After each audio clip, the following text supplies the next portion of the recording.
Hello అండి, అందరికీ నమస్కారం. Welcome back to our channel. మన ఆంధ్రప్రదేశ్ రాష్ట్ర వ్యాప్తంగా ఉన్నటువంటి ప్రజలందరికీ కూడా జూన్ నెలలో పథకాలనేటువంటివైతే ఉన్నాయన్నమాట. సో, నేను మీకు ఎక్స్‌ప్లెయిన్ చేస్తాను క్లియర్‌గా ఈ వీడియోలో.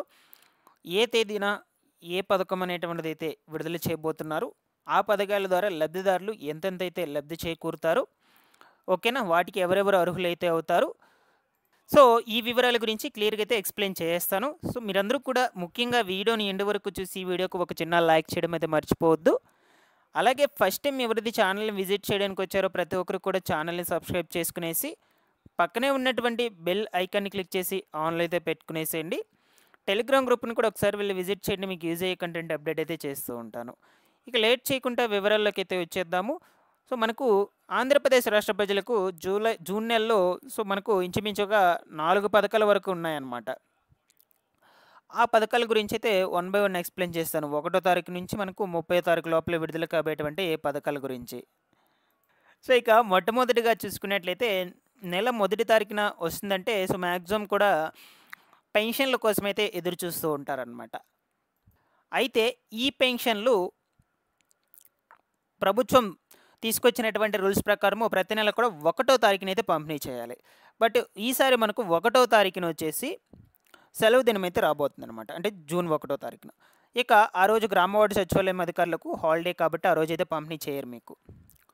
సో, ఇక ఎప్పుడు పంపిణీ చేస్తారంటే ఈ నెల 31 తారీఖున, జూన్ నెల 2వ తారీఖునైతే పంపిణీ ఉంటుంది. సో, మాక్సిమం ఆ 2 రోజులైతే పంపిణీ కంప్లీట్ చేస్తారు. వీలైనంత త్వరగా మీరు పెన్షన్ అనేటువంటిది వచ్చి కలెక్ట్ చేసుకోండి ఆ 2 రోజుల లోపలే. దాని తర్వాత కొంతమందికి రేపు జూన్ నెల పెన్షన్స్ వచ్చేసి డైరెక్ట్‌గా బ్యాంక్ అకౌంట్స్‌కి అయితే జమ చేస్తారు. ఎవరైతే హ్యాండిక్యాప్డ్స్ విద్యార్థులు బయట చదువుకుంటూ ఉంటారో వాళ్ళకి మాత్రము డైరెక్ట్‌గా బ్యాంక్ అకౌంట్‌లకి అయితే జమ చేస్తారనమాట. సో, ఇక వాళ్ళు ఇంటి దగ్గరికి వచ్చి తీసుకువెళ్ళాల్సిన అవసరం అయితే ఉండదు. దాని తర్వాత ఎవరైతే పెన్షన్స్ ట్రాన్స్‌ఫర్స్ పెట్టుకుంటారో అంటే వాళ్ళు ఏ విలేజ్‌కి కావాలో ట్రాన్స్‌ఫరు ఆ విలేజ్‌కి పెట్టుకుంటారు కదా! సో, వాళ్ళకి మాత్రము ట్రాన్స్‌ఫర్ పెట్టుకున్నటువంటి విలేజ్ దగ్గరే పెన్షన్ పంపిణీ అయితే చేస్తారు. అక్కడే వెళ్లి తీసుకోవచ్చనమాట పెన్షన్. ఇక అనర్హులు ఎవరైతే గుర్తించారో అనర్హులను గుర్తించి వాళ్ళందరికీ కూడా నోటీసులు జారీ చేయడం అయితే జరిగింది కాబట్టి అనర్హులందరినీ కూడా తొలగించేశారు. వాళ్ళెవరికీ కూడా పెన్షన్ అయితే ఇవ్వరు జూన్ నెలలో.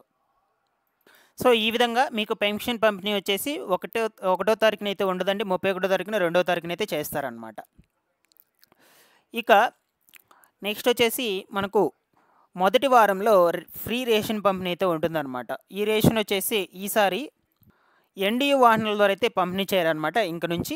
సో, మీరు డైరెక్ట్‌గా రేషన్ దుకాణాల దగ్గరికి వెళ్ళైతే రేషన్ పంపిణీ అయితే తీసుకొచ్చుకోవాలనమాట. సో, ఈ యొక్క 65 ఏళ్ల పైబడినటువంటి వృద్ధులు, దివ్యాంగులు ఎవరైతే ఉంటారో వాళ్ళకు మాత్రము రేషన్ డీలర్లు ఇంటి వద్దకే రేషన్ అనేటువంటిది పంపిణీ చేయడం అయితే జరుగుతుంది. ఓకేనా? సో, ఇంక నుంచి మీకు ఎన్‌డీయూ వాహనాలైతే మీ ఇంటి దగ్గరికైతే రావండి. ఇది గుర్తుపెట్టుకోండి. ఇంచుమించుగా 7-8 రకాల సరుకులనేటువంటివి కూడా పంపిణీ చేయడం అయితే జరుగుతుంది రేషన్ దుకాణాల్లో.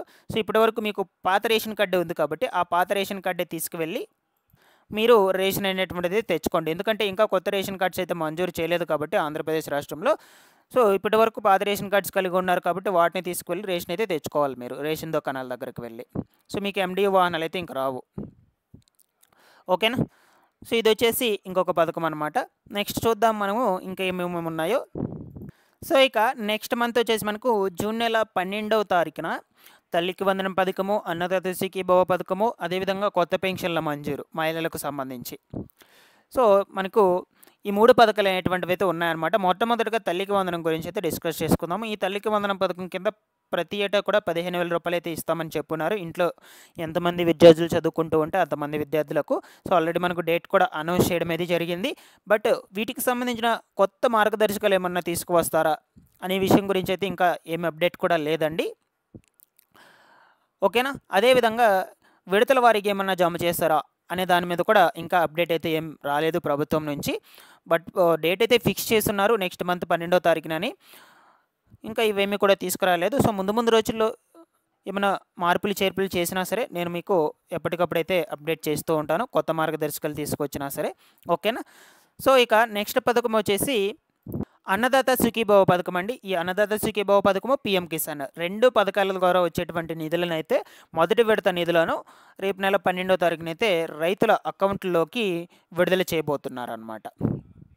సో, మ్యాక్సిమము ఎప్పటి వరకు పీఎం కిసాన్ నిధులు ఎవరైతే తీసుకుంటూ ఉన్నారో సో, వాళ్ళందరికీ కూడా అన్నదాత సుఖీభవ పథకం అయితే వర్తిస్తుంది. వాళ్ళందరూ కూడా అర్హులే అవుతారు. సో, మీకు ఆల్రెడీ ప్రీవియస్ వీడియోలో ఒకటి చెప్పాను. స్టేటస్ ఎట్లా చెక్ చేసుకోవాలని ఆన్లైన్‌లోకి వెళ్ళి ఈ యొక్క అన్నదాత సుఖీభవ పథకంకి సంబంధించిన వెబ్సైట్ అయితే ఉందన్నమాట. Official website. ఆ వెబ్సైట్‌లోకి వెళ్ళి అయితే మీరైతే చెక్ చేసుకోవచ్చు. ఓకేనా. సో, మీ యొక్క డీటెయిల్స్ అక్కడ ఎంటర్ చేసినట్లయితే ఆధార్ నెంబర్ బేస్ మీద అయితే మీరు స్టేటస్ అయితే చెక్ చేసుకోవచ్చు. అక్కడ అప్రూవల్ ఉన్నట్లయితే మీకు అన్నదాత సుఖీభవ పథకం అయితే వర్తిస్తుంది. లేదు అనుకుంటే కొంతమందికి VAA2 ఓకేనా, MRO సో, ఆ విధంగా అయితే చూపిస్తున్నాయన్నమాట. అది మీకు విలేజ్ అగ్రికల్చర్ ఆఫీసర్ నుంచి మండల అగ్రికల్చర్ ఆఫీసర్కి అయితే ఫార్వర్డ్ చేస్తుంటారనమాట. సో, ఫార్వర్డ్ చేసింది వాళ్ళు మీకు మరలా అప్రూవల్ ఇస్తే దాని తర్వాత మీకు ఈ అన్నదాత సుఖీభవ పథకం కింద డబ్బులు అనేటువంటిది వస్తుందని అర్థం. అప్రూవల్ అయిందని అర్థం. మీకు అక్కడ స్టేటస్ దగ్గర అప్రూవ్డ్ అనేది చూపించాలి. ఫార్వర్డ్ అనేది చూపించకూడదు. సో, ఫార్వర్డ్ చేస్తున్నారని అర్థం. మీరు ఒకసారి అయితే చెక్ చేసుకోండి. ఈ విధంగా మొదటి విడత నిధులు పీఎం కిసాన్ అన్నదాత సుఖీభవ పథకం కింద వచ్చేసి 6,660 రూపాయలు అయితే జమ అవుతుంది మీ బ్యాంక్ అకౌంట్లోకి 12వ తారీఖున. సో, ఇక 12వ తారీఖున వచ్చేసి ఇంకొక పథకం వచ్చి ఎన్టీఆర్ భరోసా పెన్షన్ స్కీమ్ అండి. ఇది విడో పెన్షన్ కింద అయితే ఇస్తున్నారనమాట మనకు మహిళలకు సంబంధించి ప్రత్యేకించి. సో, రీసెంట్గా స్పౌస్ పెన్షన్స్ ఎవరైతే అప్లై చేసుకున్నారో ఆ స్పౌస్ పెన్షన్స్ కింద విడో పెన్షన్స్ని అయితే ఇంచుమించుగా మనకు 89,000 మంది అర్హులకైతే ఇవ్వబోతున్నారనమాట. కేవలం మహిళలకు మాత్రమే 4,000 రూపాయల పెన్షన్. ఓకేనా. సో, దీనికి సంబంధించి అయితే మంజూరు పత్రాలు 12వ తారీఖున అయితే ఇష్యూ చేస్తారు అర్హులైనటువంటి వాళ్ళకు. మీరు అర్హుల లిస్ట్ చెక్ చేసుకోవాలనుకుంటే గ్రామ వార్డు సచివాలయం దగ్గరికి వెళ్ళి అక్కడ వెల్ఫేర్ రెసిడెంట్ని కలిసినట్లయితే అక్కడ వాళ్ళ లాగిన్లో అయితే ఉంటుందన్నమాట ఈ యొక్క అర్హుల లిస్టు. మీరు అక్కడైతే చెక్ చేసుకోవచ్చు. ఇది 3వ పథకము. ఈ విధంగా మనకు ఒకే రోజున 3 పథకాలు అనేటువంటివి అయితే ఉన్నాయి, కొత్త పథకాలు. సో, ఇక మనకు దాని తర్వాత 20 తారీఖు పైన కొత్త రేషన్ కార్డ్స్ కూడా పంపిణీ అయితే ఉంటుంది. సో, నేను ఎప్పటికప్పుడైతే అప్డేట్ అయితే ఇస్తూ ఉంటాను ఛానల్ నుంచి. వీటిలో ఇంకేమైనా డౌట్స్ ఉన్నా కూడా అడగండి, నేను వెంటనే రెస్పాండ్ అయితే అవుతాను.